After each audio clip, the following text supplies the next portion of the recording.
এমন একটি চাকরি যেখানে আপনাকে থাকতে হবে সমুদ্রের মাঝখানে, চারদিকে শুধু পানি আর পানি, না আছে কোনো শহর, না মানুষের কোলাহল, শুধু বিশাল ঢেউ, ভয়ঙ্কর ঝড় আর নিঃসঙ্গতা।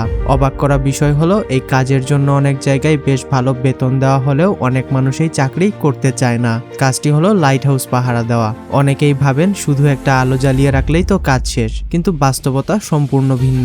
লাইট হাউসের আলো 1 সেকেন্ডের জন্য নিভে গেলে গভীর রাতে চলাচল করা জাহাজ দিক হারিয়ে পাথরের সঙ্গে ধাক্কা খেতে পারে, আর সেই একটি ভুল কেড়ে নিতে পারে শত শত মানুষের প্রাণ। তাই লাইট হাউস কিপারদের দিনরাত সবসময় নজর রাখতে হয় আলো, বিদ্যুৎ ব্যবস্থা আর পুরো টাওয়ারের ওপর। ভয়ঙ্কর ঝড়ের মধ্যেও দায়িত্ব পালন করতে হয়। সবচেয়ে কঠিন বিষয় হলো অনেক সময় টানা কয়েক সপ্তাহ, এমনকি কয়েক মাস পর্যন্ত পরিবার থেকে দূরে একা থাকতে হয়। না থাকে ইন্টারনেট, না থাকে স্বাভাবিক সামাজিক জীবন, চারপাশে শুধু সমুদ্রের গর্জন। এ কারণেই অনেক ভালো বেতন থাকলেও সবাই এই পেশার দায়িত্ব নিতে সাহস পায় না। তাহলে বলুন তো, আপনাকে যদি এমন একটি চাকরির অফার দেওয়া হয়, আপনি কি রাজি হবেন? কমেন্টে হ্যাঁ বা না লিখে জানান। আর এমন আরো অবাক করা তথ্য জানতে এখনই সাবস্ক্রাইব করুন।